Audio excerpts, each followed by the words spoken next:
Welcome back, episode 33 of Revisited. Yep, because I haven't put up 32 yet. Hamon Beat. We get a lot of requests to look at something for him. Yeah. And we decided to do his video on how does King Crimson work, because I am very interested to see how people perceive the workings of King Crimson, where his data is going to come from, and if it is in fact factual or just what he believes and blah, blah, blah. Yeah, this is meant to explain the inner workings of King Crimson, so he's going to have to put in a lot of work for this. Yeah, because even Araki himself contradicted the powers of King Crimson in some avenues. So let's just get into it. Oh wait, let me move my mouse so in case there's any type of buzzing. Hey, Hamon Beat!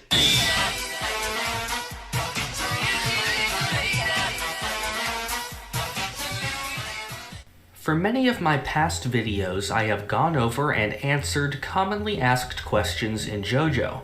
Possibly one of the most common questions among fans is how the stand King Crimson works. Some people are simply and understandably confused by the powers of the stand, while others take it one step further and claim that its powers are blatantly inconsistent, often citing this as one of Part 5's main flaws. In debunking Araki Forgot Part 5, I touched on King Crimson for a short time, giving a basic overview of the ability and how it is applied. However, this did not seem to be enough. I went over it once again in my previous video, which was an in-depth look at the concept of fate in JoJo. However, some people are still confused even after that, so I have decided that I'll just have to be as blatant as possible for people to finally get it. In this video, I will first go over King Crimson's abilities in detail, and then I will summarize many of the times that it has been used, to hopefully finally dispel any remaining confusion. Understanding the concept of fate is absolutely integral to understanding King Crimson. Oh no. Yeah, here we go.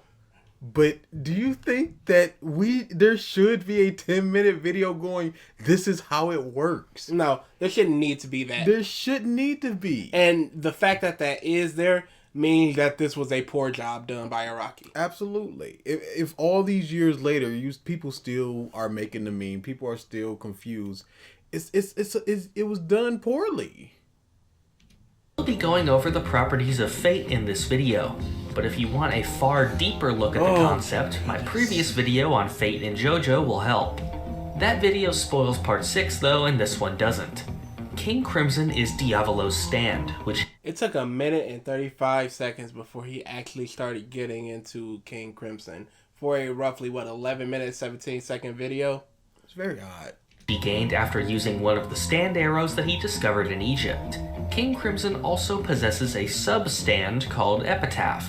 Many people erroneously believe that Epitaph is the stand of his alter ego Doppio. This is not the case. Both King Crimson and Epitaph fully belong to Diavolo. King Crimson's first ability is to view a forecast of the future using Epitaph. This is usually viewed as a projection. That whole thing, since Diavolo and Doppio are the same person, it could just be said that King Crimson and Epitaph are also both Doppio stands. Yeah. He just can't use it because he doesn't have the willpower or whatever. But it's the same person, same body, everything. But you can counter that by going, there are tangible differences in their very soul. Mm-hmm. And since a stand is a reflection of a soul, Doppio may not have, his soul may not have a stand, period. But then you can also counter that by just going, he is just gifted 2 arms and Epitaph. How does that work? Yeah. How can one soul grafted onto the being? Yeah. His bangs, but he has been shown to project it in front of others. Anything that is... Why? No. Only the one time. Why did he not ever use that again to his advantage? How did he do that? Why is it just in his bangs? Is that just what he decided?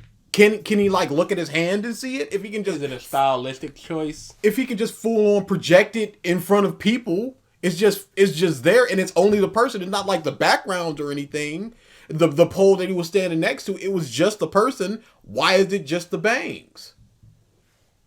Even with Doppio.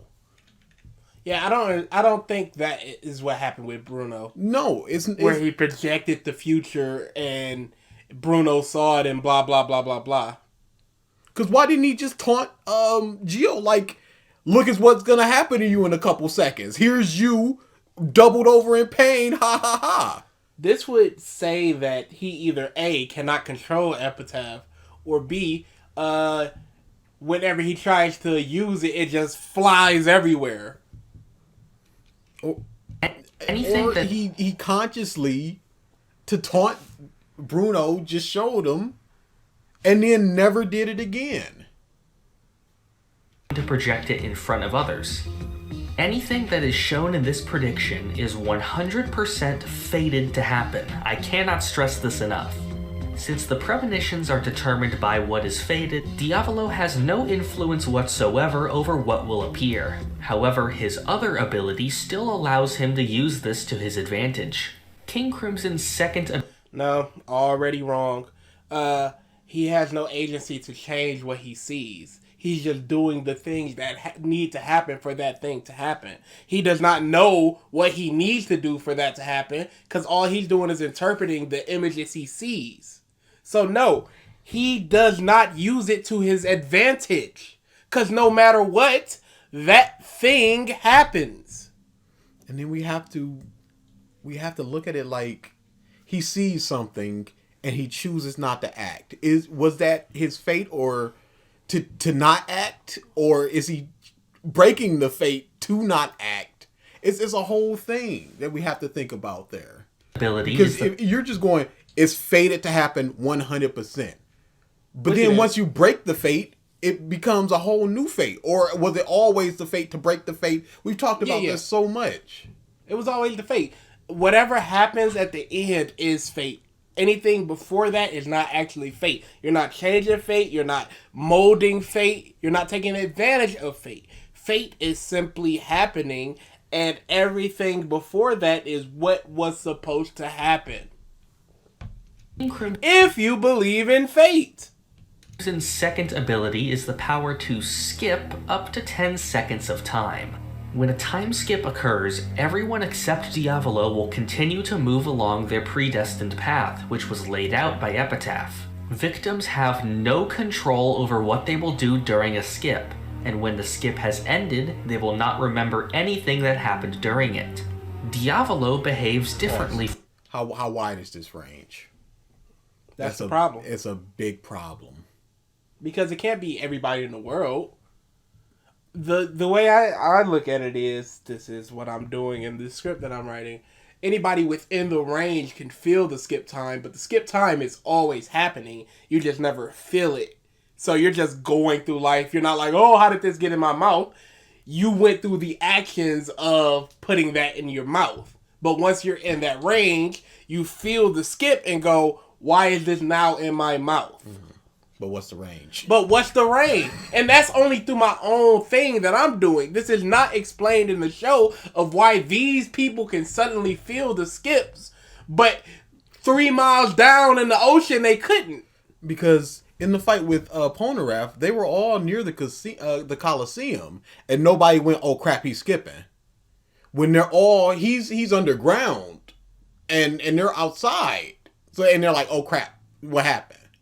From others during a skip. During a skip, Diavolo is free to move wherever he pleases.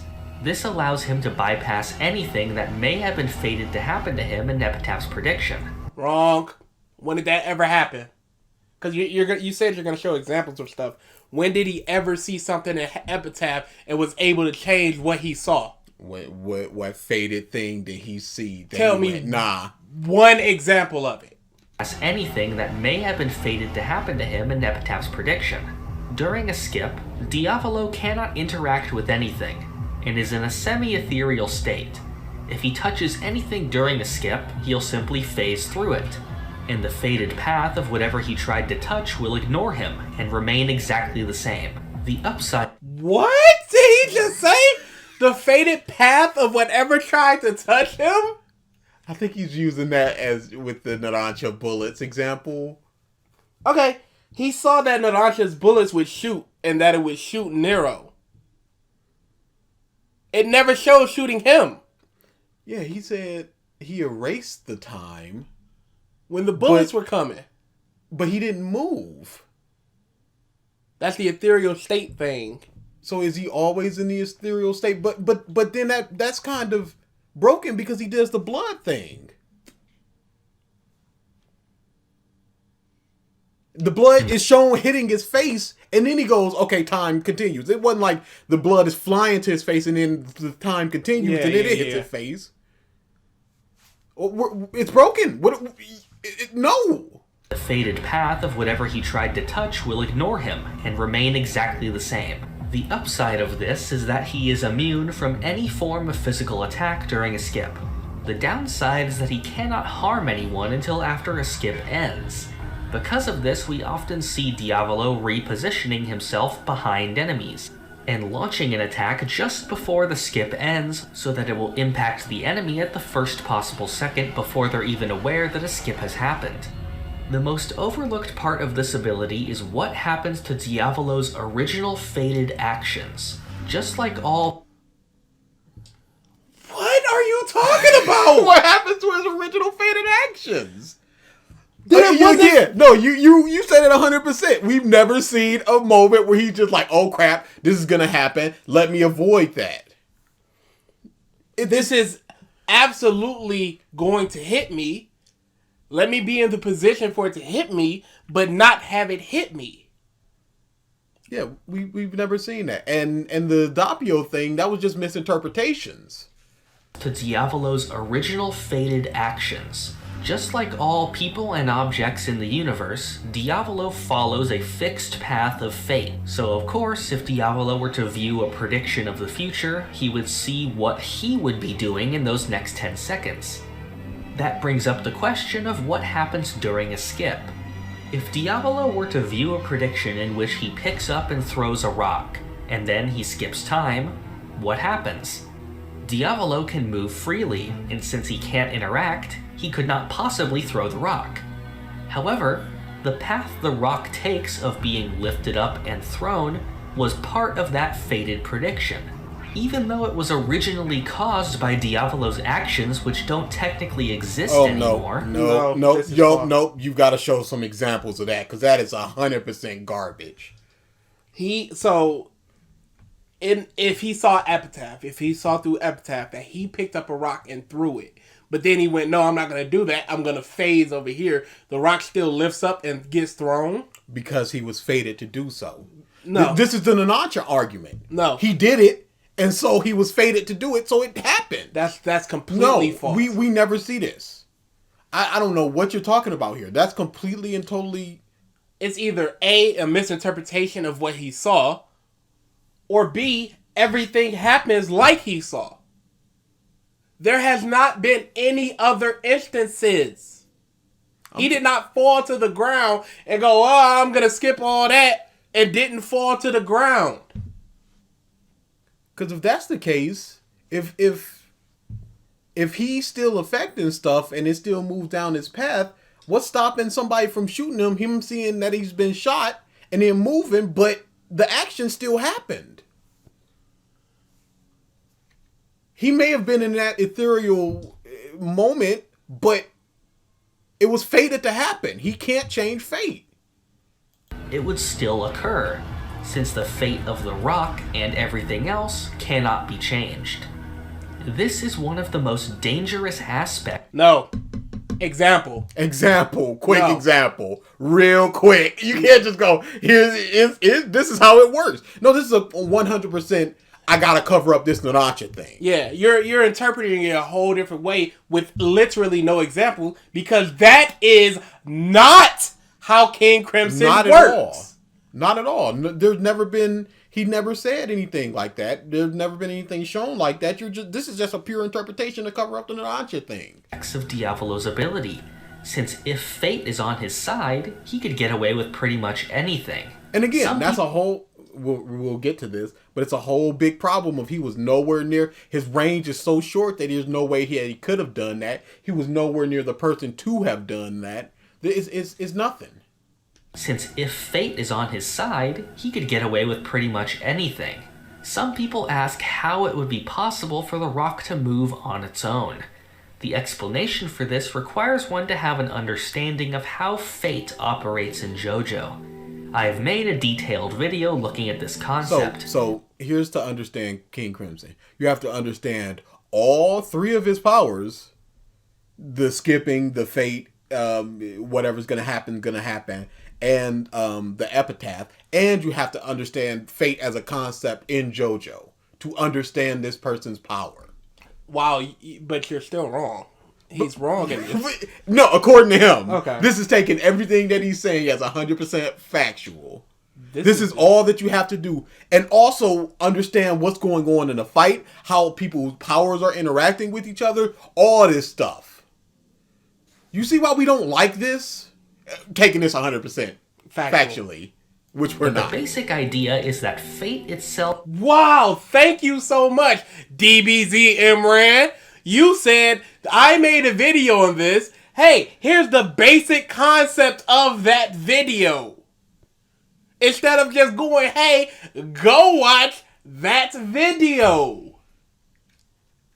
Looking at this concept, but the basic idea is that fate itself is actually a gravitational pull that moves people and things along a predestined path.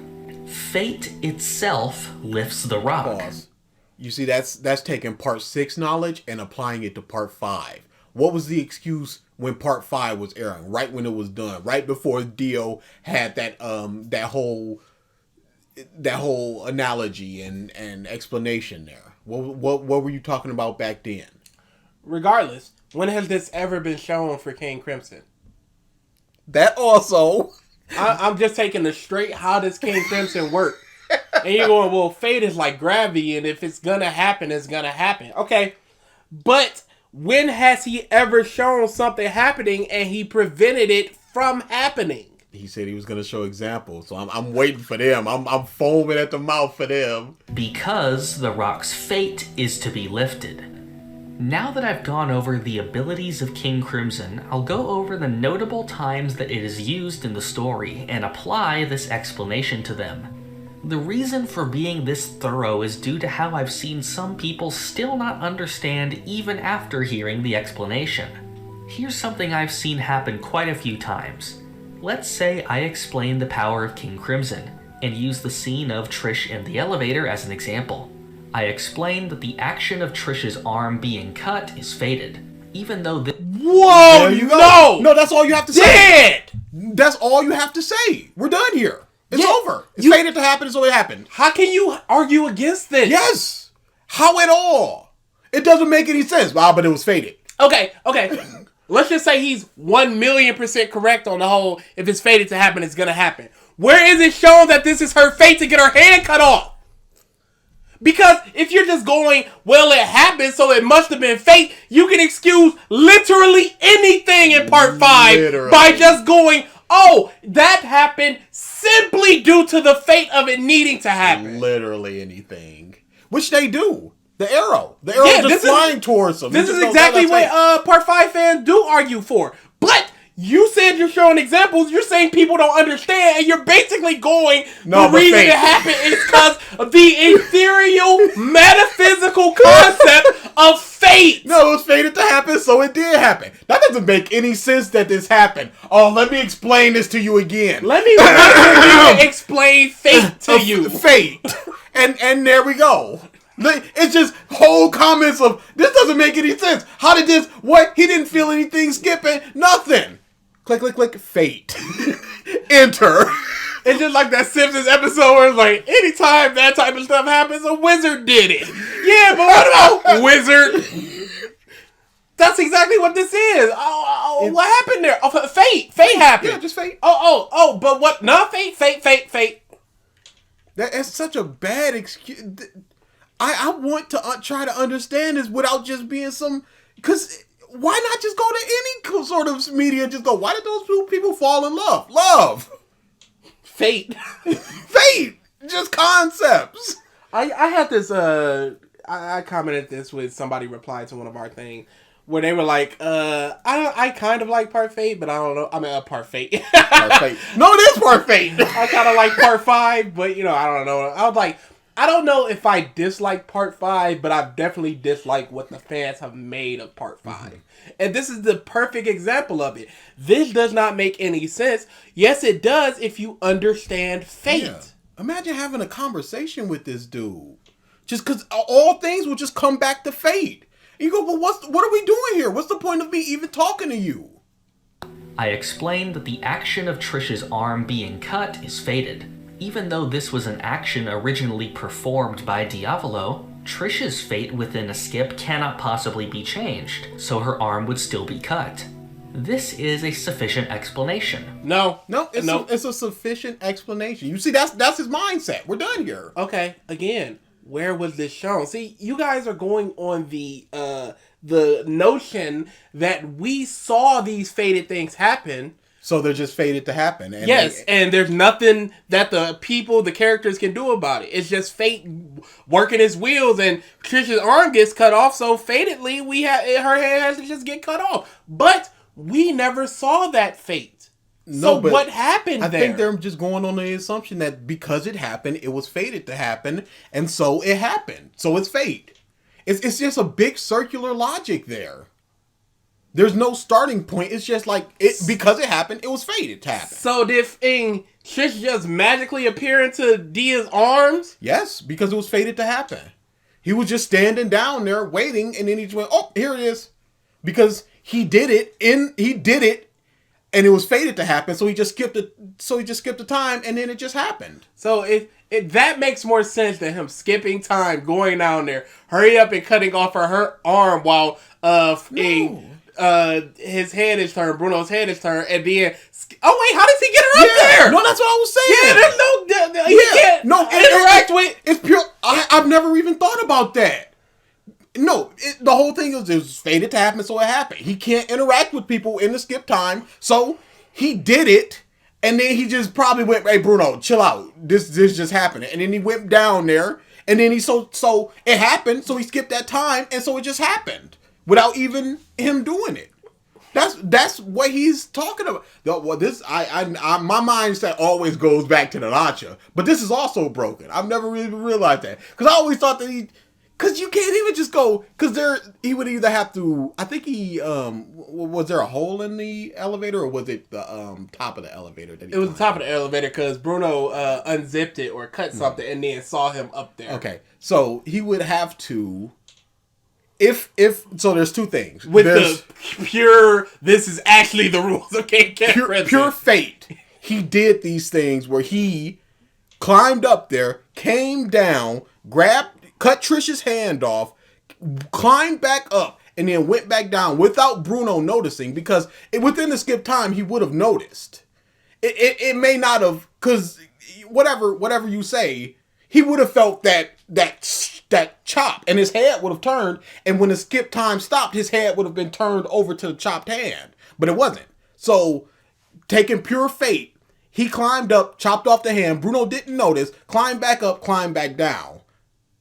But if we're taking it with the way that King Crimson actually works, he would have had to climb up, skip time, so that he climbs down, grab Trish, cut off her hand, skip time the moment that the hand comes off so that Bruno doesn't feel it. Mm-hmm. Go back into the skip time. No, he would have to... Okay, then after that, he would have to go back into the skip time, unskip again, throw Trish up, go back into the skip time, somehow get her through the elevator roof, and then position himself to catch her in the unskip time. Yeah, because the whole thing is, because he can't, I believe that if you're skipped with him, you're not affected by things. You are still affected by things because Metallica was holding on to him, but he was still affected by the bullets. Mm-hmm. So I don't think they feel the skip time there. I don't think they would be within his skip time world. no, my whole thing is, would they be affected by the surroundings? Yes, absolutely. So Trish would not be in that ethereal plane, so she couldn't phase through like the elevator. Yep. No. It's, the side of the elevator just go, okay, now I'm on the ladder. When And my whole thing was, if he grabbed somebody, could he have them in his skip time? So that way, he could move an Arantra or a Trish into the position. But no, absolutely not. That's not how it works. because otherwise, they would have that etherealness and all that extra crap. Yeah. And that will also affect their fate as well. So that's a whole nother branch of fate that we need to worry about. But going back to this is pure and simple bull crap. It was fated to happen, so it happened. Is that a good excuse? Would you accept this for anything but this? And if you apply the same logic to other King Crimson scenes, then there should be no questions left. Yeah, there's no question. If you apply it was fated to happen, so it happened no matter what, to any other King Crimson, to the things that don't make sense, just say fate and you good. Apply fate and it's fixed. This is terrible. This is the part 5 person just going, you get it now? It was always just fate. Hearing this explanation, I still see countless comments asking, but what about Narancia? Or, but what about the fortune teller? Or, but what about the objects in the hotel room? Despite these situations being the exact same thing as the Trish scene. So within 10 seconds, he cleaned his entire room of multiple pictures, books, a computer, I believe, unless he left a computer. I don't remember exactly. But within 10 seconds, he did all of that. And again, he did it, and it was, what about the nurse's fate to see him performing these actions? She would have that knowledge. Not the nurse, you're talking about Not the cleaning. Housekeeper. Yeah, the housekeeper. Yeah, because she, this is exactly what happened. She goes into the room, she goes, Miss Scoozy, she turns around, and then everything skips, and she goes, huh? And she looks back, and she goes, what was I doing? Oh yeah, cleaning this room. So she completely forgot about him. What happened there? Was she just fated never to see him? Is that what happened? So of course she don't remember him, because she was never fated to know he was there in the first place. Is this what you are saying? It's so bad. It's so bad. You pieces of crap suck. We don't even need to hear the rest of this. All it is, it was fated to happen, so it did happen. It's the Trish scene, just with the victim of the attack swapped out. So I have come to the conclusion that it is impossible to just give one example, and that it is now necessary to go over all of them. Please. The first use of King Crimson was during the elevator scene. Trish's arm is severed, and she ends up down the elevator shaft with Diavolo.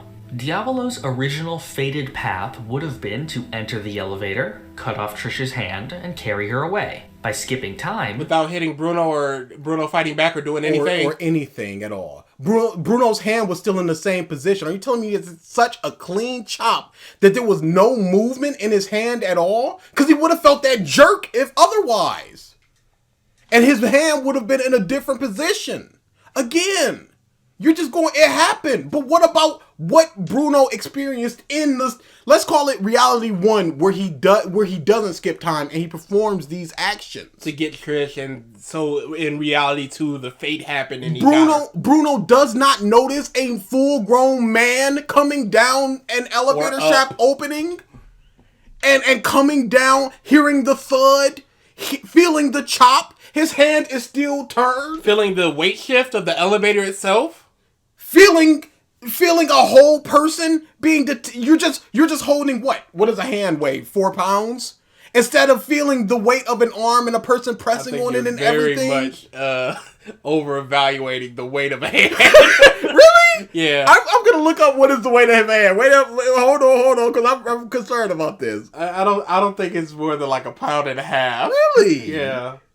I think 4 pounds is am I just so bad at just... Because I'll always be like, the One Piece arcs... One Piece has like 12 arcs. I look up adult human hand. Wait.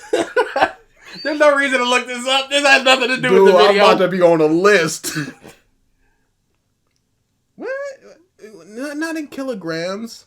Really? It's like 1.08 pounds? Really? Boy, I was close. Yeah, that... Really? Yeah. I thought it'd be heavier. Nah. No, I guess it is kind of light. Yeah, if When you would have think just about take it. off all the Yeah, rest of that I and just guess. hold in the hand, yeah, it would be pretty I light. guess. No, I guess you looked up the number.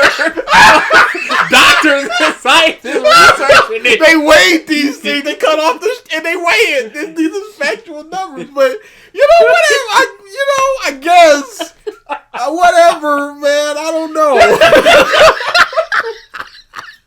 I mean, is the Earth flat? Whatever, bro. I just got the questions here. I'm just posing the questions. But yeah, he would have to feel that full weight of a whole arm just transfer over to a pound of a hand without him moving whatsoever. And then, and this is all in 10 seconds, by the way. And then have him take Trish, climb back up, and then out of the elevator, or down, and then out without him turning his hand or moving in the slightest. This is what we have to accept for this to happen. For your version of things to happen. For your version of things to happen. Diavolo no longer has to do any of these actions, and avoids having his face revealed to Trish or Bucciarati. Okay. Wow, he no yeah, longer has to do these things. He's looking at the hole in the roof. So, he punches a hole in the roof. Bruno does not notice this whatsoever. Comes down, grabs Trish, cuts off her hand. Bruno does not move at all. Goes back up. And now Bruno notices. Why do people lose their memory of this skip time? It happens. But why do they lose the memory? You say that people don't feel the skip time outside of the range. But why within the range do they feel it and just go, oh, I guess I'm just here now? Fate. Fate. It has. This is broken. Hey, where's the elevator debris from that ceiling? I guess he just cleaned that up in the skip time too, huh? Fatedly cleaned that up, or why are there like scorch marks? Did he burn the roof, or what happened there? Like, I don't know what King Crimson did. This is so bad. I would love to see somebody's comic interpretation of Reality 1 happening. Where Bruno has his whole head turned, not hearing anything, not feeling anything. In 10 seconds, all this happens.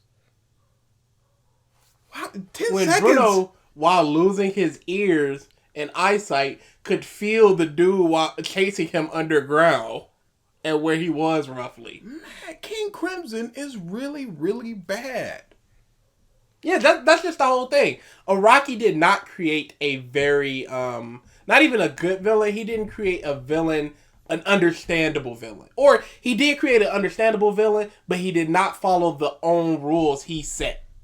So then you're just looking at, okay, but Araki said, but you people are excusing it as, yeah, but fate though. Yeah, but fate intervened in this. Trish's fate of her arm being severed and her moving down the elevator shaft remains the same. Where's the debris? Where's the debris? Only the fate of Diavolo can be changed. There is literally no debris. Only that is terrible. Only the fate of Diavolo can be changed. What in his fate has he ever changed? You're basically going, he did a thing in Reality 1, and then skip through time, and it magically happens in Reality 2 because he was fated to do that, and he changed his fate. But Trish's fate was always to get her arms cut off and go to King Crimson. So what in Diavolo's fate did he change, if that is the case? And he's just done with this example. It was fated to happen, and so it did happen. Only Diavolo's fate is not altered. Trish was just on her set path. And I guess Bruno, what about Bruno on his set path? Sitting with his hands in his pocket. He does not notice anything. Doesn't but fight Trish, back. But Trish's fated path You would think it would be better if he was like in a punching motion, just like, oh crap, what's going on here? As opposed to his head fully turned, not feeling anything. I think he was in mid-conversation. No, he had turned his head. They weren't talking anymore. Okay. And then he was like, hey, Trish, blah, blah, blah, blah. Scene is when We're done Diavolo with is that, I guess. Yeah, we're done. Trash. inside of his hotel room and skips time to avoid being seen by the Oh, maid. looks goozy. The original fated path would have been for Diavolo to pick up all of his stuff and go out the window. However, he still would have been seen by the maid. So by skipping time, the maid remembers none of what happened. Unbelievable! Do you not get how terrible this is? Do you not get how bad this sounds? He has to make it like this. I'm just looking at the scene just to see how much stuff. There is so much stuff on that wall. The walls are littered with books. And look at all on the ground too. Yeah, it's almost a library in the This is hotel 10 room. seconds. These are, let me count the pages. This is just a charitable interpretation of how many pages on the ground and affixed to the wall. Hurry up, old lady. Knock, knock. Anybody in there? Muscoozy? 3, 6, 9, 12, 14 on the ground, and up on there's 3, 6, 9, 12, 15, 18, 21 things I see on the desk and affixed to the wall. 21, 14, that's 35. 35 things he needs to pick up outside of his books and crap. That's literally 3 things per second, plus he has to leave the room. Do you With his understand laptop. this? with a laptop. I'm sorry to be all pedantic and petty with these numbers, but you have to realize how stupid that is. Pick up 8 pieces of paper scattered around your desk and leave a room in 10 seconds. You can't. These are thumbtacked to the walls. And he had to escape a full window with 30 some odd pieces of paper. On And at you're just least the second- accepting this? At least the second floor. All on the ground as well, and you're just accepting this because it was fated to happen within these 10 seconds? You have to understand that this isn't 30 a minute whatever. This is 10 seconds. I would even if he was like, I could skip up to 3 minutes. I would be like, all right, but it's gonna tire me out. Or if we see him 10 seconds, 10 seconds, 10 seconds, 10 seconds multiple times, but we never see that. Yeah, like when they found out that he's in Mista and he skips and he's running, he's not like, oh, I'm gonna skip again, I'm gonna skip again, I'm gonna skip again, I'm gonna skip again. He's just running now. So based on this circumstantial evidence, there has to be some type of recharge for the skipping. There has to be. Otherwise, he would just be skipping ad infinitum. And if you don't trust me, in that 30 some odd pieces of paper, count them. You're just accepting that he did it. Count the pieces of paper on his desk, on the ground, and thumbtacked to the wall. And I guess he was just fated to leave Gio's picture there too. The original fated path of the objects moving out the window remains the same. Wow. Next is the And he's fourth- done. Okay. He's 2 sentences in this. So, the original fate of the objects were to leave the room at that exact time. So, King Crimson himself did not need to pick up, this is an argument, he did not need to pick up anything or make the bed or do anything. Nope. He just had to leave the room and everything else would leave with him because it was fated to happen. 10 seconds later, once he put himself in the correct path, a bunch of pieces of paper would magically appear in his hands. This is his argument. This is what we have to accept. This is explaining King Crimson. Stuff just happens because it was fated to happen. He did these things, so now he doesn't have to do these things, so they just happen. But he did them, but he didn't do them, so they just still happen. We accept this. This is fate. Fortune teller. The original fated path is for Diavolo to cut off the fortune teller's arm. He skips time, and the fortune teller's fate of his arm being removed remains the same. No, he skipped time, cut it in a microsecond, skip time. Wait a second. How is he holding his own hand?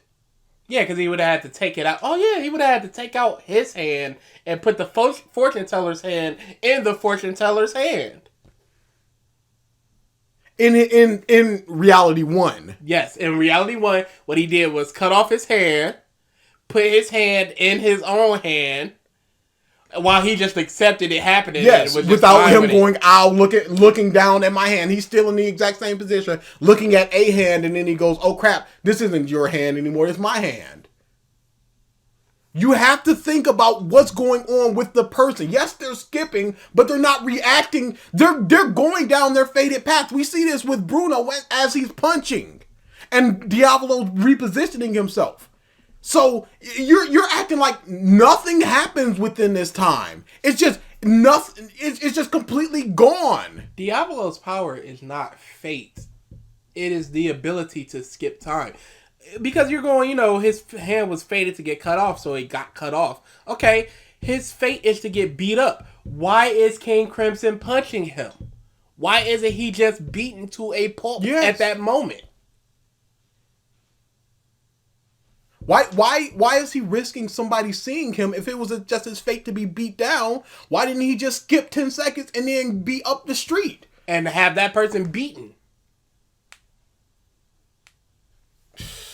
Hoping you see is that these are essentially just the same situation. You can just take the logic of King Crimson's ability. Yes, it is the same situation. The same poorly done situation that barely makes sense or makes absolutely no sense. Or you have to make it make sense.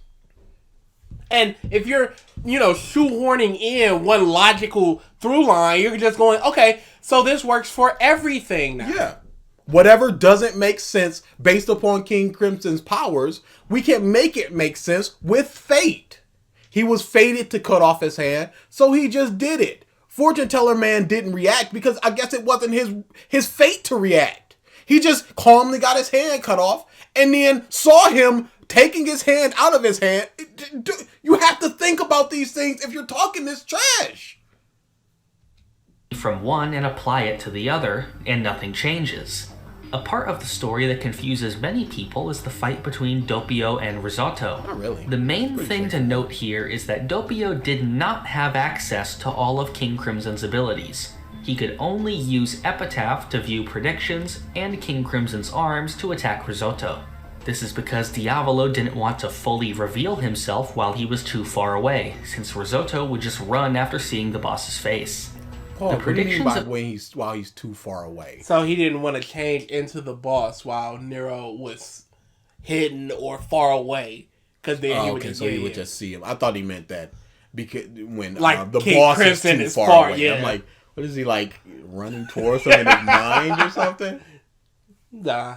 Epitaph are still fated to happen in these scenes, but Doppio still takes damage from many of them since he does not have access to time skips. At the end of the fight, Risotto positions himself under Diavolo so that Aerosmith's bullets will kill them both. To avoid this, Diavolo uses King Crimson to skip half a second of time. Since he cannot interact with objects during skipped time, Aerosmith's bullets phase through him. The skip ends and the bullets continue their... Was it not fated to hit Diavolo? What is going on here vis-a-vis fate? He must be changing fate because for some reason the bullets do not hit him, but they still travel down the path that they would have and hit Risotto. No, fate was always King Crimson don't get hit, Risotto does. And it's purely just King Crimson does not get hit because he skips time. And becomes ethereal. Screw all the fate stuff. He skipped time, he became ethereal, the bullet didn't hit him. Did he see that the bullets would hit him and he changed it? No. Fated path of hitting Risotto. Just as an example, if Diavolo had done a full time skip during this scene, which included the moment when the bullets hit Risotto, Risotto would still be hit by the bullets. During the fight... Why didn't he? Based on what? Based on what? Based on your assumption, because of what happened with Trish and Adansha and all the rest of these people that you're just explaining away with this fate stuff, where is your tangible proof?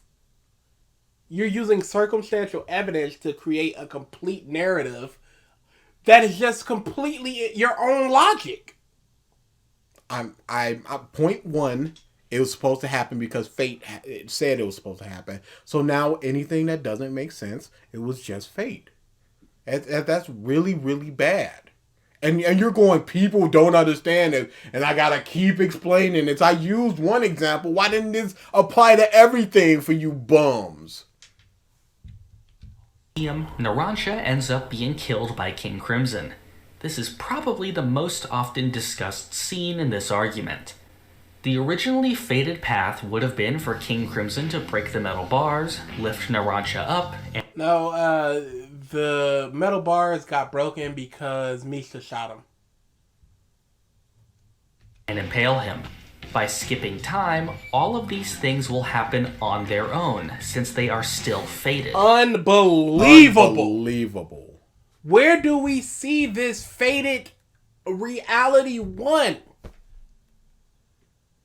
Legit. This is so ridiculous, dude. It has to be like that. Watch your backs. He would.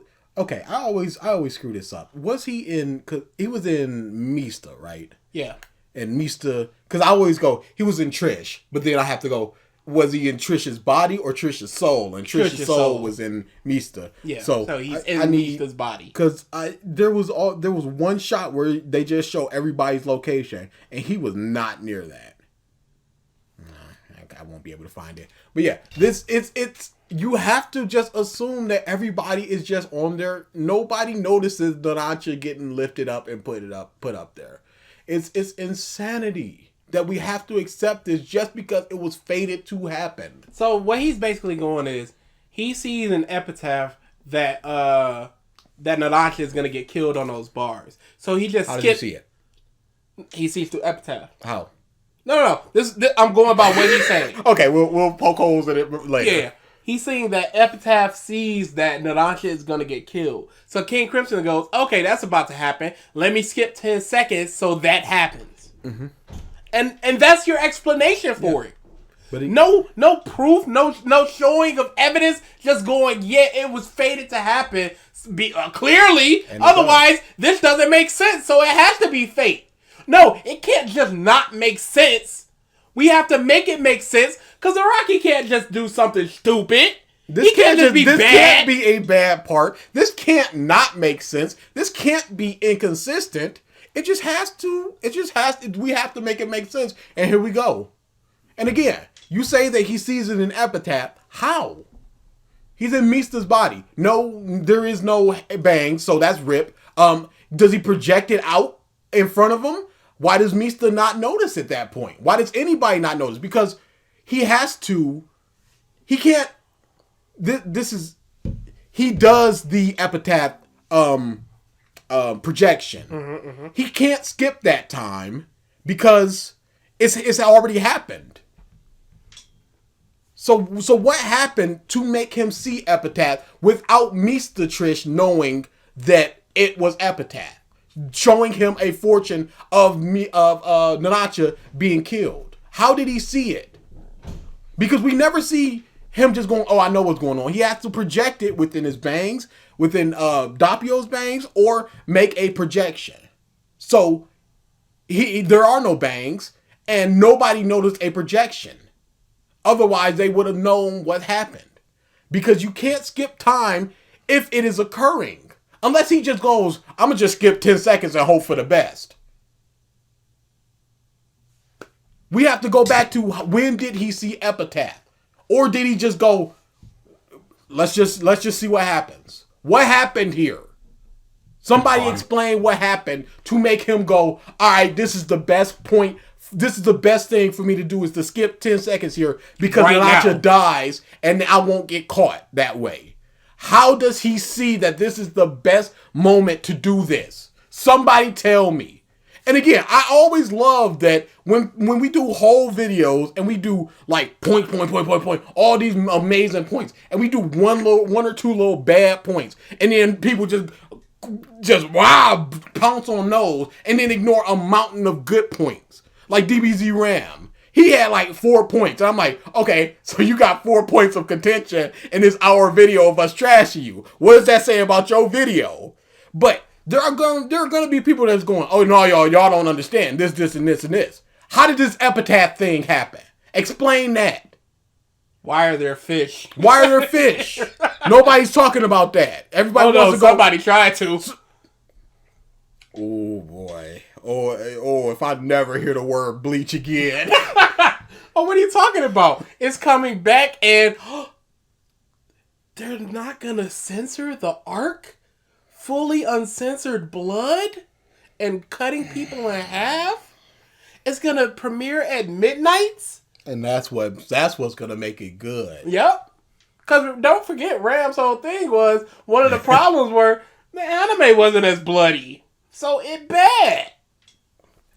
But yeah, if you're gonna explain to us what we missed or what we don't understand, or further interpret his points, explain to me how did he see the prediction that Narancia would die? People always try to explain to us the things they believe they can't explain. Yes. But so when we go, yeah, but what about, we'll go, no, you're wrong, blah, blah, blah. Also, what about, no, I'm not paying attention to that also part. No. I'm just in this argument. No. Because I have no explanation for that. So I can't say that I ain't got an explanation and it's bad or whatever, and it doesn't make a whole lot of sense. Maybe I'll research a little. I can't just say that, so I'm just gonna ignore it.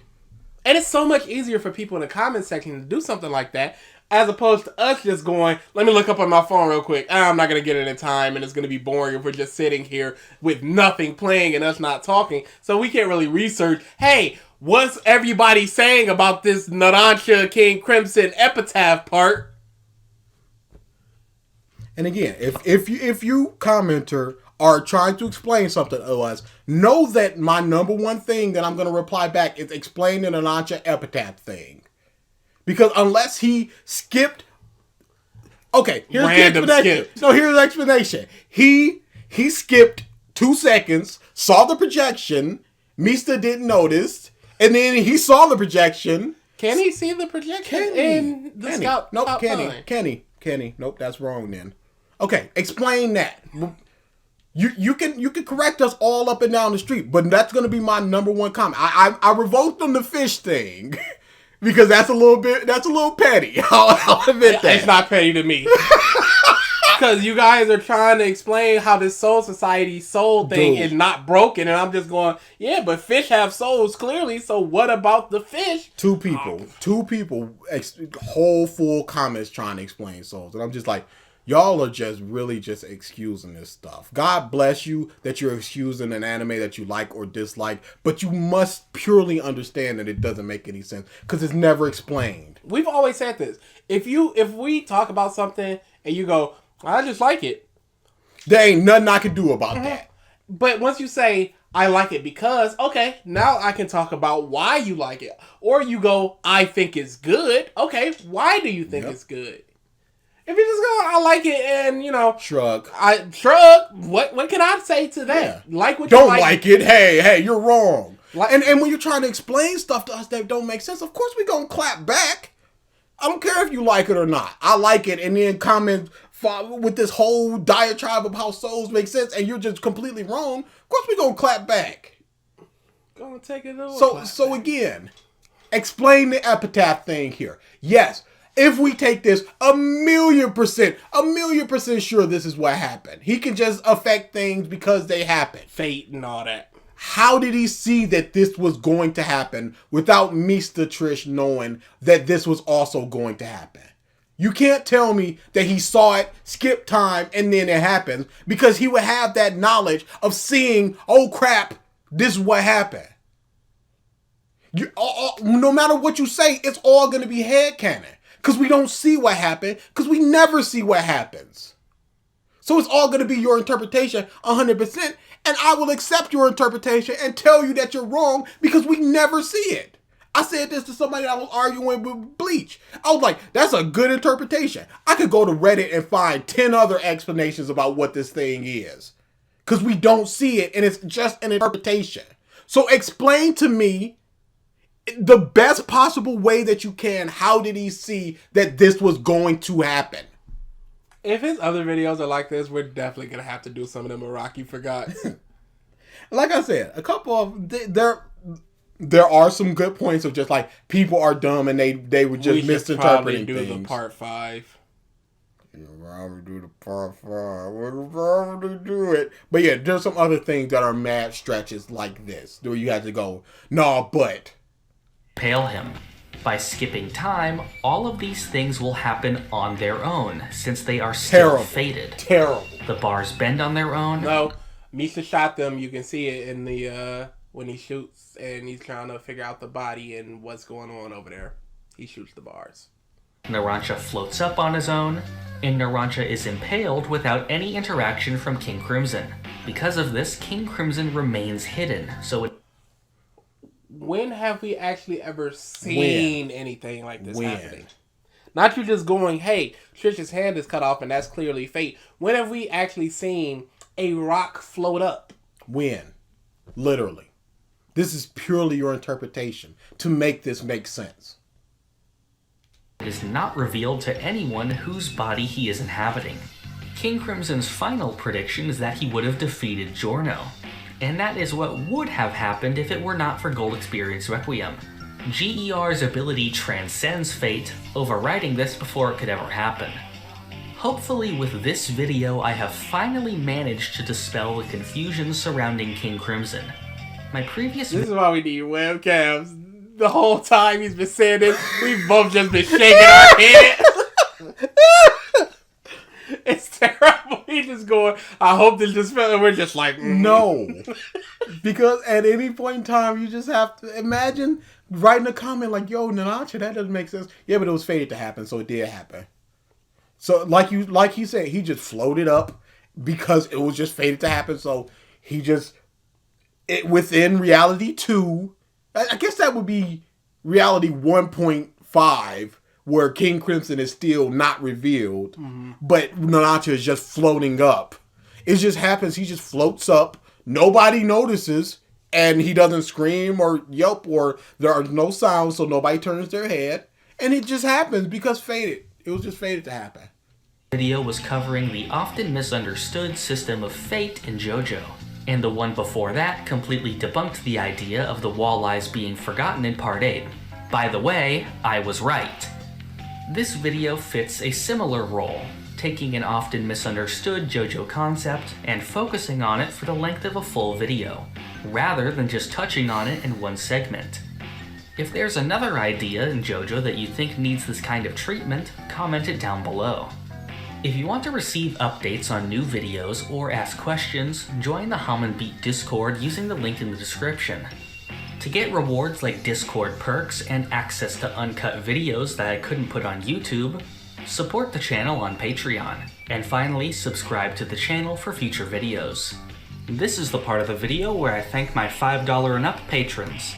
Yeah, okay, don't need that. Negative 10. Negative 10. Negative 10. That is just pure garbage. I hate misinformation like that. Or just interpretations. Pure and simple Pure interpretation. Like I don't mind interpretations if you have some evidence to back it up. He basically goes, yeah, her hand gets cut off, but that's because of fate. Yeah, it was just fated to happen, so it did. And then we just have to, again, like I keep saying, we just have to just assume in reality 1.0, he just doesn't notice, hand doesn't move, 1 pound hand, nothing. We just have to accept all of these things for his head to just still be in the same position when the skip time is resumed. We have to accept these things. Do you understand what that means? Yes, they don't understand what happened, but they're still in a position where they would have been. So he should have been punching or looking towards that direction. Here's the thing. If all these things were fated to happen, like Narancia was fated to float up, why are the people not in the fated position they would have been in? Why not?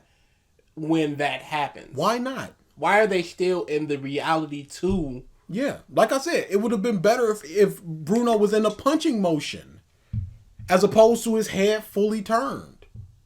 So we have to assume in reality 1, King Crimson breaks that thing down. Bruno doesn't notice. He jumps down, big heavy man.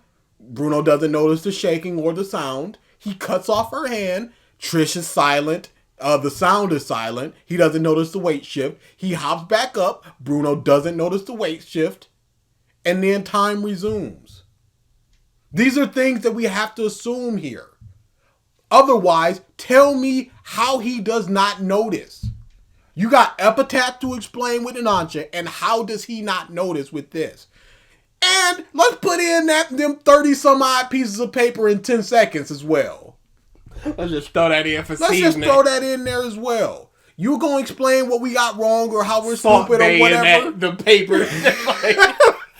Sprinkle that on top. Please explain these 3 things. Don't just skip over them.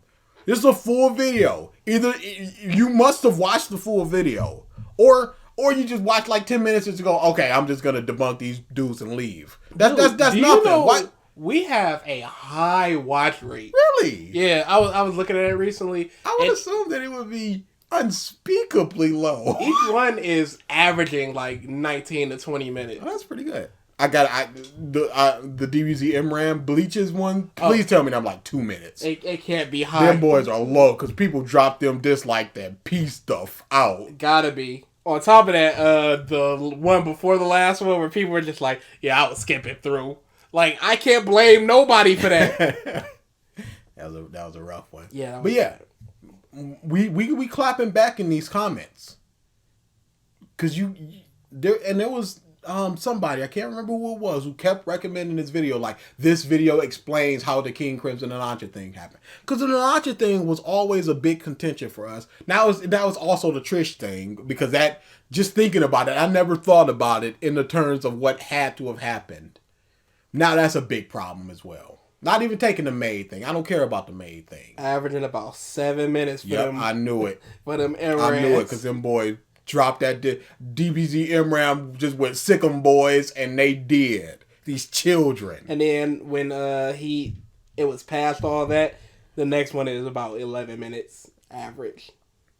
But yeah, please, I await these comments, because you're gonna have to explain how stupid this is and how these stupid things make sense. Taking these 100% charitably that this is what happened with Fate. Why is no one reacting? Why are they always in reality, I guess, 0, where they don't even, where they're in the same position if nothing happened? If nothing happened, they're all in the same position. No, I think they're in reality 2.